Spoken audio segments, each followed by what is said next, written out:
ముంబైలో అనితా చౌహాన్ అని ఒక ఇన్స్పెక్టర్ ఒక పోలీస్ స్టేషన్లో పనిచేస్తుంది. క్రిస్మస్ సందర్భం రాగానే కొంతమంది ఆమెకు స్వీట్లు ఇవ్వాలని, బైబిల్ ఇవ్వాలని పోలీస్ స్టేషన్కి వచ్చారు. రాగానే అందులో ఒక ఆయన లీడ్ తీసుకుని, మ్యామ్ మేము క్రిస్మస్ ట్రీట్ ఇవ్వడానికి వచ్చాం, take the sweet and Bible also అనగానే, బైబిల్ అంటే క్రైస్తవులు చదువుతారని తెలుసు, కానీ బైబిల్ ఏముంటుందో తెలియదు ఆమెకి. బైబిల్ తీసుకుని అటు ఇటు తిరగేసి ఇందులో ఏముంటుందని అడిగింది. వెంటనే ఒక ఆయన లేచి, మనకు అవకాశం వచ్చింది కదా అని సువార్త చెప్పేశాడు. సువార్త చెప్పగానే ఆమె కళ్ళం నీళ్ళు తెచ్చుకుని ఏడ్చేస్తుంది. ఇప్పుడు వెనకాల ఉన్న వాళ్ళకి ఒకలాంటి టెన్షన్ ఏంటో తెలుసా? మేము చెప్పామండి, చెప్తానే ఉన్నాడు, బాబు నువ్వు మాట్లాడద్దా ఎక్కువ అని. సర్కిల్ ఇన్స్పెక్టర్ గారు ఏడుస్తారు. ఇప్పుడు మళ్ళందరూ ఎక్కడేసేస్తారు, తీసుకెళ్ళి జైల్లో పెడేస్తారు. ఎందుకంటే ఆమెను ఏడిపిస్తావు నువ్వు అని. మేము మా పాస్టర్ గారికి చెప్తానే ఉంటాడు, వద్దండి బాబు అని. ఈయన వెండో అన్నట్టుగా వారు టెన్షన్ పడుతుంటే ఆమె ఏడ్చి కళ్ళు తుడుచుకుని అంది, యేసు ప్రభు నా కుమారుని స్వస్థపరచగలరా అంది. స్వస్థపరచగలడా అని అడిగింది.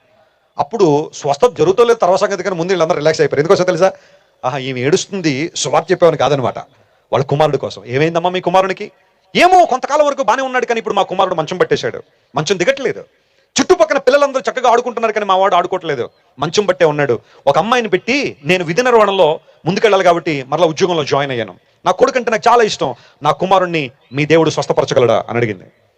దావీదు సేవకులందరూ లేచారు, పోలీస్ స్టేషన్లో ప్రార్థన చేశారు. ప్రభువా, సర్కిల్ ఇన్స్పెక్టర్ గారు నీతో ప్రార్థన చేసిన వారి కుమారుడు ఇబ్బందులు ఉన్నాడట, సహాయం చేయ ప్రభు అని ప్రార్థన చేశారు. వాళ్ళు విశ్వాసంతో ప్రార్థన చేసి అక్కడి నుంచి వెళ్ళిపోయారు. ఈమె యూజువల్గా సాయంకాలం ఒకసారి బిడ్డను చూసుకోవడానికి ఇంటికి వెళ్తుంది. రోజు కూడా ఆ మంచం మీద పడిన బిడ్డను పరామర్శించి కాసేపు మాట్లాడి టైం స్పెండ్ చేసి మరలా ఆమె డ్యూటీలోకి వచ్చేస్తుంది. ఆ రోజు కూడా జీప్ వేసుకుని ఇంటికి వెళితే మంచం మీద కుమారుడు లేడు. పనమ్మని పిలిచి అడిగింది, ఏడి కొడుకేడి అని అడిగితే, ఉదయం 11:30 సడన్ గా మంచం దిగి లేచి పిల్లలతో ఆడుకున్నాడండి బయట అందే. అదే సమయం దేవుని సేవకులు పోలీస్ స్టేషన్లో ప్రార్థన చేసిన సమయం. Hallelujah! Prayer changes things in your life. ఈ రాత్రి ప్రార్థన, విశ్వాసంతో కూడిన ప్రార్థన నీ స్థితిగతులు ఏం చేస్తుంది? మారుస్తుంది. నీతిమంతుని విజ్ఞాపన బహుబలం గలదై ఉంటుందని యాకోబు భక్తుడు చెప్పినట్టుగా, pray with faith in the presence of God and you will see wonders from God. దేవుని అద్భుతాలు చూస్తావు.